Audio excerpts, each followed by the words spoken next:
هو في زلزال بيحس بزلزال؟ والله انت شفت الزلزال قوي قد ايه؟ انا اللي كنت بعمل الزلزال. بس خفيف، يعني خفيف. بسلم عليكم. هو الموضوع بدأ لما كنت بفتح لايف على التيك توك. فالموضوع كان عارف مرعب.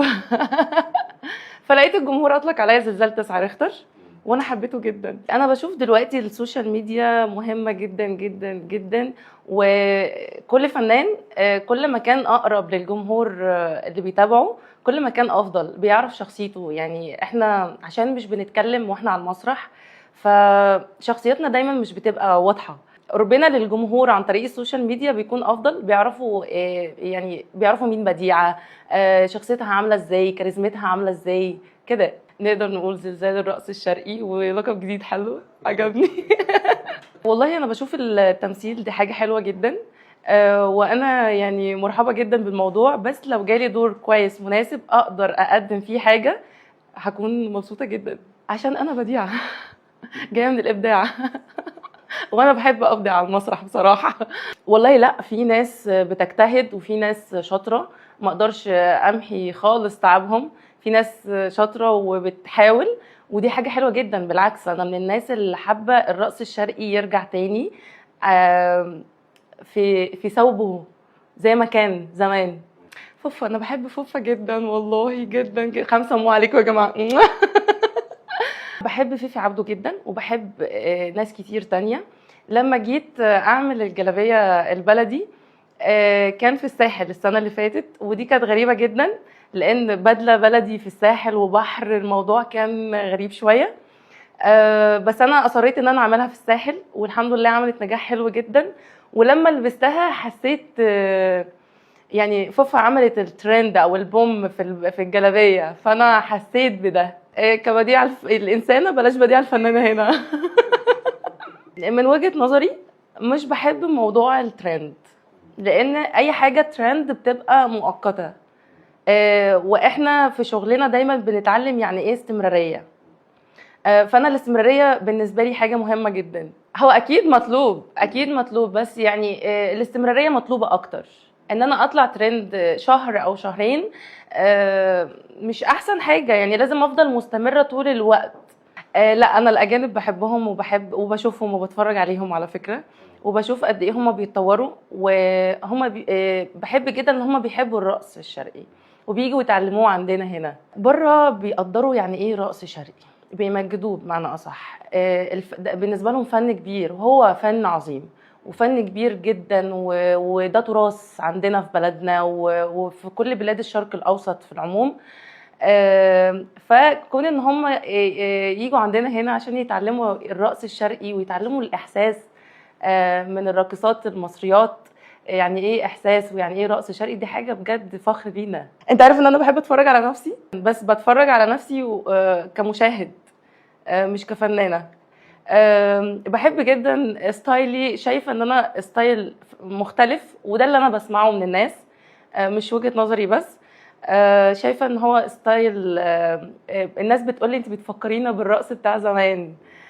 ستايل روكي هادي مختلف عن حاجات كتير هما بيشوفوها.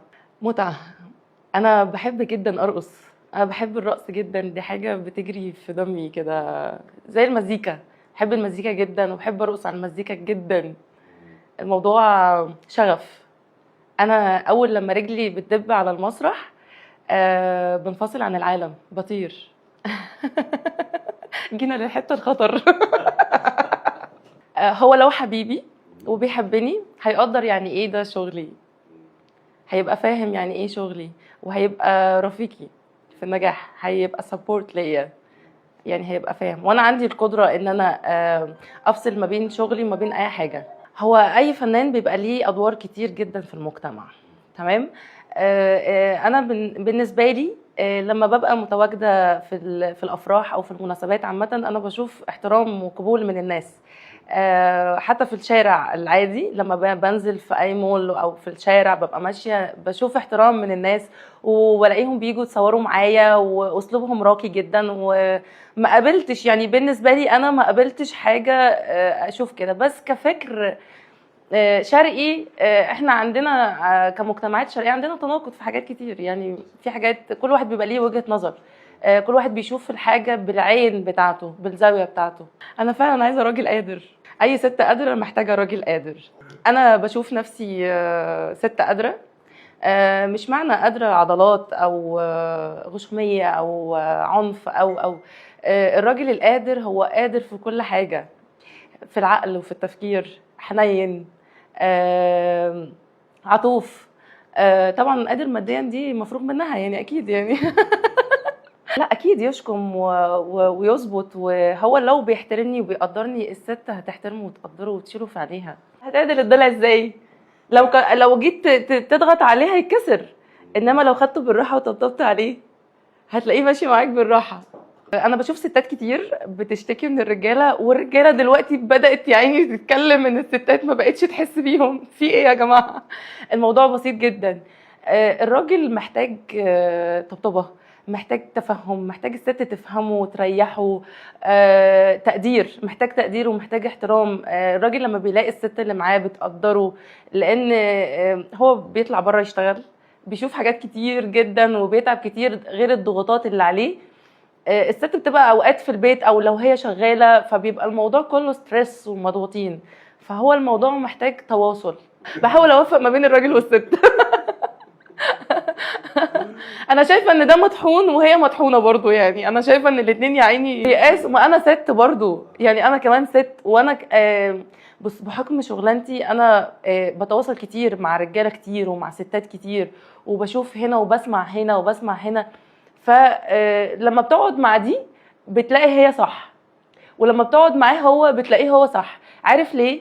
لان لو انت مثلا عندك مشكله مع مراتك وجيت اتكلمت مع واحد صاحبك، هتحكي له احساسك، هتحكي له اللي انت حاسه، وهي لما هتقعد مع حد هتحكي لها احساسها. انما لما بتبقوا قدام بعض بتهاجموا، انت ما بتسالش عليا، انت بتروح فين، انت ما بتكلمنيش، انت ما بتهتمش بيا. انما هي لو جت قالت له انا محتاجه منك احس ان انت بتطمني، لما انت عملت الموقف الفلاني انا حسيت بكذا، هو هيفهم. ادلعه واشره الاستفندي، ادلعه واشره الاستفندي. ادلعه هو كل حاجه عندي. انا اشطر ولا جوهره؟ هو كل واحد فينا ليه ستايل الخاص بيه. انا من وجهه نظري انا شايفه نفسي افضل واحده في العالم، افضل انسانه في العالم، افضل فنانه في العالم. ده انا، لاني انا احب اشوف نفسي كده واحب اسعى ان انا اشوف نفسي كده. جوهره ليها ستايلها الخاص بيها، انا ستايل وهي ستايل تاني خالص. باخد كام في الشغل؟ هتزودني ولا هتنقصني؟ احنا غلابه والله. على قلبنا حاجات كتير جدا والله العظيم. ناخد من هنا ونمشي من هنا وناخد من هنا. وانت عامل ايه؟ هي مره واحده بس كنت في فرح في بورسعيد، والعروسه اللي طلباني، يعني هي العروسه اللي طلباني، وعريسها شاب طبعا جميل، هو سنهم صغير. فالشاب ساب العروسه خالص وقاعد عمال بيرقص معايا، فهي واقفه، هي طيبه جدا والله. فهي عماله تشده وتقول له ما ترقصي معايا، ارقصي معايا انا. ما ترقصيش معايا، ارقصي معايا انا بحبك، ارقصي معايا انا.